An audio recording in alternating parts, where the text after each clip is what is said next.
Obrigado por ter voltado. Então vamos lá, a gente está fazendo uma análise aqui da resolução 201 do CNJ.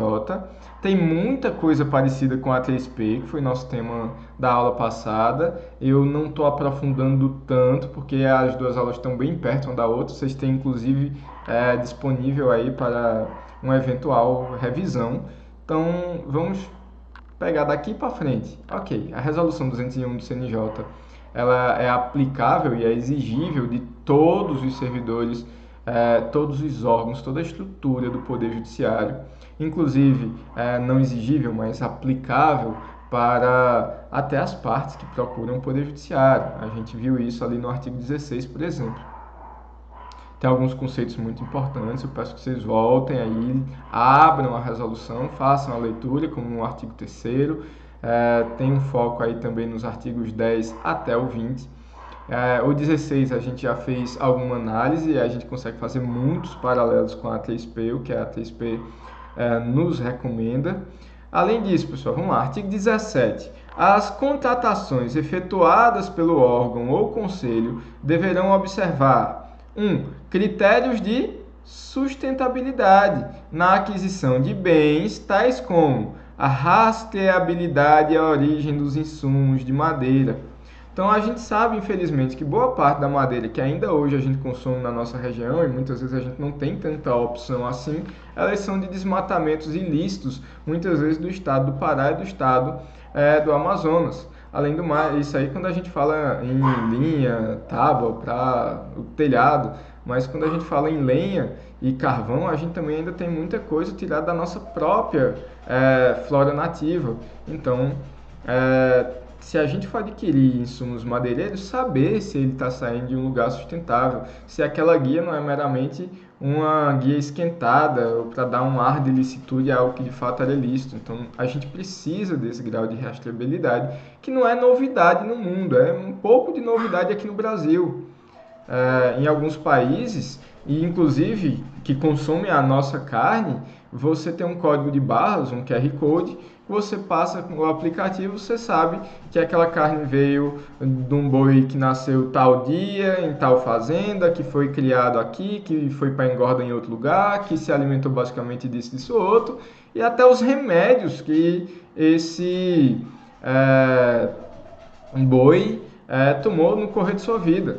Então, é interessante que a gente, enquanto poder público, também comece a nos conscientizar e comece a exigir esse grau de rastreabilidade no intuito de saber se efetivamente aquele produto segue o que se recomenda com a sustentabilidade. A eficiência energética e o nível de emissão de poluentes de máquinas e aparelhos.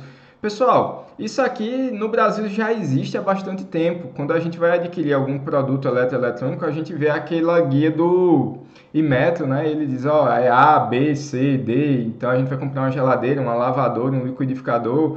Em alguns produtos, inclusive, temos não só a questão da eficiência energética, como a eficiência no grau de ruídos, liquidificadores mais recentes vêm com isso também. O de ruído se replica, inclusive, por exemplo, nos pneus, não sei se vocês já tiveram curiosidade de dar uma olhada. Então, aqueles selos do Inmetro, eles nos dão uma noção do quanto que a gente está gastando de fato, mas o quanto que a gente também vai economizar mais na frente. A questão da eficiência do uso de combustíveis, a gente vê muito isso hoje, alguma preocupação um pouco mais recente do setor automobilístico. Então, até bem pouco tempo atrás, a gente consumia veículos aí que faziam 5, 6 quilômetros com litro de gasolina e eram os carros mais almejados, os mais procurados no mercado, os mais valorizados. E hoje um veículo que de fato ele não tem uma eficiência energética, ele já não tem mais o valor de revenda, ele já não é aquilo que se quer adquirir.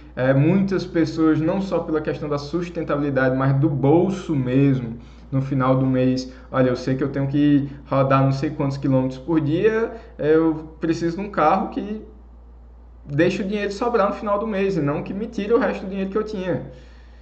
De repente, mais barato a gente fazer um outro tipo de transporte, se torna inviável. Claro que uma bike, por exemplo, é bem mais barato em tese do que o combustível que você vai estar abastecendo ali seu carro. Mas gasolina que chegou a estar ali na margem dos R$ 5, faz a gente refletir se aquele carro que a gente possui, ele de fato, ele é mais um peso ou mais um bem importante para a nossa família. A eficácia da segurança dos produtos usados na limpeza e na conservação de ambientes. Então a gente tem que ter cuidado, é claro. A primeira coisa que surgiria fora do CNJ seria a questão dos agrotóxicos. Será que seria seguro a utilização disso aqui? Mas vamos ser um pouco mais literais. Então vamos olhar, eficácia e segurança dos produtos de limpeza. Agora está na moda também o álcool gel, né? Será que esse álcool gel ele faz o que ele está prometendo? Será que ele está sendo adulterado? A gente sabe que infelizmente aí no nosso mercado teve muito álcool com gel de cabelo aí e a galera vendendo como sendo álcool gel, principalmente no início aí da pandemia. Então a gente precisa olhar se efetivamente a gente precisa daquele produto, se aquele produto ele de fato vai nos dar o rendimento que se espera e o resultado que se espera. 2. Práticas de sustentabilidade na execução dos serviços. Então, olha, nos bens, no mínimo nisso aqui, a rastreabilidade, a eficácia energética, a eficiência, gêneros alimentícios, inclusive. No 2, vai nos falar de serviços. Então, não só os bens que a gente vai adquirir. Critérios e práticas de sustentabilidade, 3 já, né? Desculpa a desorganização aqui, ó, que já vai ser o 4. Critérios e práticas de sustentabilidade no projeto e execução das obras. Infelizmente, a gente vê muito isso no Brasil. A gente tem um projeto, a galera não investigou a aplicação daquele projeto àquele local específico e acaba trazendo uma inviabilidade econômica daquilo que se imaginava. Só a título de exemplo, eu estudei na Universidade Federal da Paraíba, e logo no início, o prédio do curso de Direito era no centro da faculdade, do lado ali do governo do estado da Paraíba, na Praça dos Três Poderes. Depois tiraram a gente do prédio histórico e levaram para o campus. Mas antes disso fizeram um concurso de um prédio sustentável, que tivesse ali uma circulação de vento e de luminosidade, aproveitando os recursos ambientais. A gente está praticamente dentro de uma floresta lá. E assim foi feito, ganhou um projeto de estudantes e professores da própria UFPB, mas na hora de construir o prédio que era para ser, vamos supor, nessa posição aqui é a frente, eles construíram nessa outra posição e aqui ficou a frente. E só isso. Olha, o projeto era perfeito, mas a execução tornou inviável aquilo que se esperava de sustentabilidade, de circulação de vento e de luminosidade. As salas no início eram pequenos fornos e o ar-condicionado não era para ter ar-condicionado, que era para aproveitar o clima até gostoso que tem lá por perto, isso é verdade, mas se tornou inviável. E aí teve que botar ar-condicionado, teve que colocar luminosidade ainda mais artificial, mais forte, no intuito de garantir a usabilidade do prédio. Então a gente tem que pensar bem no projeto antes de executar, mas também na execução da obra para se alcançar os resultados esperados, inclusive superando as dificuldades que se apresentem no correr da execução. Estudar bem antes, olha, transposição do Rio São Francisco, se o projeto tivesse sido bem feito, já estava concluído há muito mais tempo, já estava funcionando, mas teve tantos erros de projeto que, além das ineficiências, dos problemas que foram surgindo, que ainda hoje não funciona. Serviços de engenharia em consonância com a resolução do CNJ 114, 2010. 4. Emprego da logística reversa na destinação final de suprimentos de impressão, pilhas, baterias. Então, muitas vezes a gente até compra a pilha, mas aí quando termina, quando acaba, o que a gente faz? Joga no lixeiro, ali é rico em metais pesados, que vai trazer uma poluição que vai perdurar anos. Metais esses que se chegarem na água podem contaminar a água que você vai beber, podem ocasionar doenças. No solo, se for feita alguma plantação lá por cima, pode também se agregar a alguns alimentos, trazer problemas de saúde, como câncer, mutação genética. Então, Vamos pensar em adquirir os produtos, mas vamos garantir que aqueles que são mais prejudiciais ao meio ambiente, eles sejam entregues de volta aos fornecedores. Um exemplo bem clássico da logística reversa que funciona com algum êxito no nosso país é a questão das garrafas. Aquela garrafinha de vidro lá do refrigerante que você toma, ou da Coca-Cola, do Guaraná, para não fazer propaganda de uma só. Você compra o vasilhame e você compra o refrigerante. Na próxima vez que você vai ao supermercado, você leva de volta o vasilhame e troca por outro de mesma espécie ali, as mesmas características, e você agora não paga mais pelo vasilhame, você paga só pelo líquido. E aí é uma economia para você, como também é uma economia para o ambiente e para o produtor, que não vai ter que gastar tanto com a produção de novas garrafas. E ao mesmo tempo vai conseguir dar uma barateada ali no custo dele e de repente até aumentar o consumo. Então tudo isso mostra para vocês a questão da logística reversa, que é algo que está presente na nossa lei de resíduos sólidos, a 12.305. Interessante que vocês dêem uma olhada. E que é importante no intuito de garantir, principalmente, que esses produtos mais degradantes, como óleos, lâmpadas, lubrificantes de veículos e os resíduos das embalagens, bem como os produtos de eletroeletrônicos, seus componentes, de acordo com a Política Nacional de Resíduos Sólidos. Então, em vez de a gente jogar no lixo, a gente devolve para alguém que vai conseguir ou reutilizar, no caso da garrafa, ou reciclar, no caso de componentes eletrônicos, por exemplo. Dando sequência, meus amigos, artigo 17 ainda vai falar, já falei dos serviços, dos critérios, ok? Foi só para organizar melhor. Próximo slide. Artigo 18. Os projetos de logística sustentável, que a gente tem visto no artigo 17 e no 16 e 17, deverá ser formalizado em processo administrativo para cada tema citado no artigo 16. Quais são os temas citados no 16, professor William? Volta lá e dá uma olhada de novo. A questão da água, a questão da energia, a questão dos insumos, tudo isso que a gente vem falado para vocês. Então, eu vou ter um só para insumos, um só para energia elétrica, um só para água, e aí por diante. Deverão ser criados, então, planos de ação com os seguintes tópicos. Objetivo do plano. O que é que eu quero com isso aqui? Eu quero reduzir os gastos, demandar menos dinheiro do poder público, aí eu sei que a coisa está feia. Eu quero gastar menos recursos do meio ambiente. Eu quero gerar emprego e renda entre catadores de papel. Então, os insumos, o que é que eu vou fazer? O que eu vou comprar, como que eu vou descartar? Está tudo dentro do plano, do início até o final. As avaliações, os monitoramentos, as execuções, ok. Então, vamos fazer aquela cadeia toda. Então, esse papel aqui eu consigo gastar menos, repensando nas necessidades. Imagine aí, em vez de você imprimir uma folha inteira só para dizer publique, registre time, você vai lá e coloca um carimbo na folha de trás. Muitos comarcas já faziam isso, outros não. Então vamos lá, vamos diminuir a quantidade de material necessário, a gente diminuiu. Vamos adquirir só aquilo que a gente não vai permitir que vai se estragar, ok? Além disso, mesmo desse que já é menos, quando eu for descartar, dá o descarte adequado. Então, meu objetivo é contribuir com a economia do poder público, contribuir com a proteção dos recursos ambientais, contribuir com a sociedade a partir de geração de emprego e renda, facilitando o acesso à matéria-prima. Então, seria uma possibilidade de objetivos, algumas possibilidades de objetivos.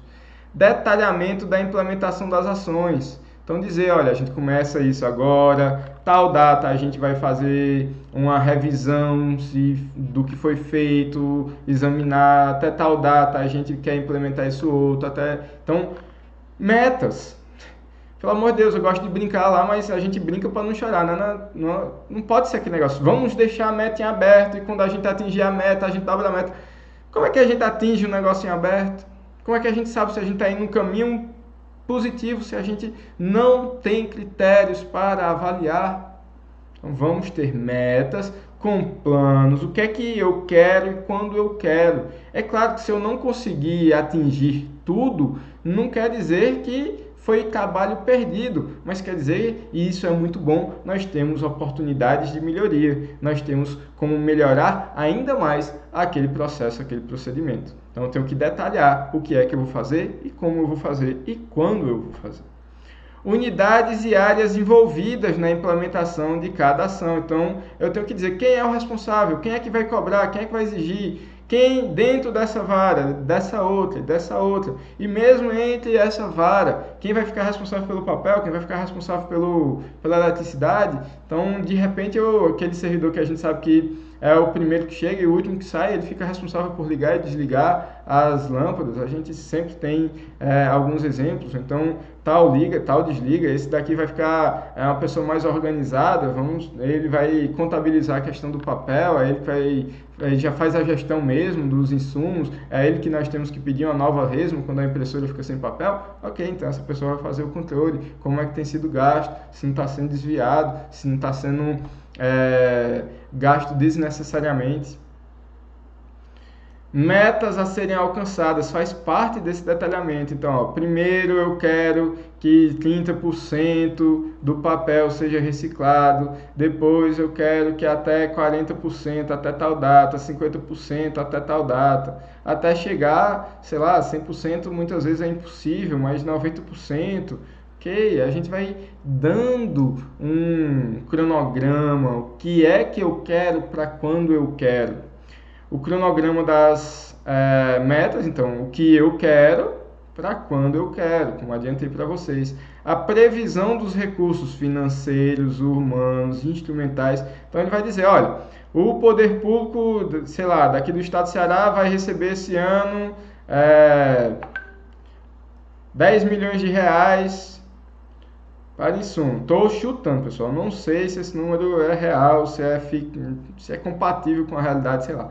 Vamos supor 10 milhões. Ok, mas dentro desses 10 milhões, vamos supor que seja destinado 50 mil para ações de sustentabilidade. Ok, então eu tenho que saber o quanto que eu vou poder gastar. E aí eu vou me organizar. Peraí, desses 50 mil, o que é prioridade? Fazer campanhas publicitárias?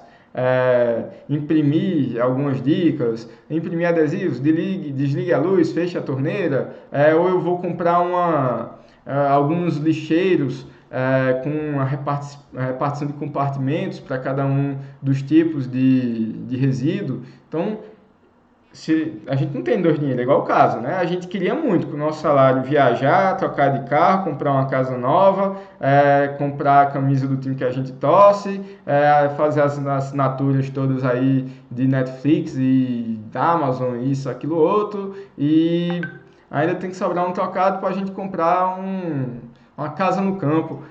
Seria muito bom se o dinheiro fosse infinito e desse para tudo que a gente tem as necessidades. Mas como a gente sabe que trabalha com recursos finitos, a gente tem que saber quais são os recursos que nos são disponíveis e trabalhar com eles. Quem sabe, mostrando o resultado, a gente não consegue pleitear mais para um próximo período. Então, a previsão dos recursos financeiros humanos, a gente sabe também que nem todo mundo vai estar disponível, a gente já tem servidores muito sobrecarregados, fazendo papel de 3, 4 pessoas, mas de repente a gente consegue aquele outro que tem uma adesão à atividade, por mais que já esteja sobrecarregado, ele consegue implementar, é mais fácil para ele trazer isso, então seria interessante. Quantas pessoas, quais são os instrumentos que eu tenho à minha disposição? Será que eu posso colocar um aviso no fonelógrafo, na entrada da vara da comarca, pedindo pela sustentabilidade ou não? Ali é mais mesmo para fixar as datas das audiências? Não sei, então a gente tem que ver o que é que está disponível diante daquela realidade. E então, entre outros insumos outros recursos que sejam necessários à implementação das ações que nós temos abordado.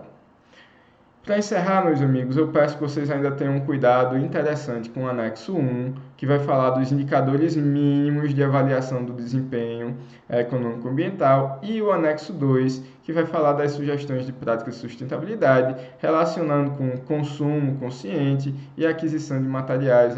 Então, são critérios para essas aquisições.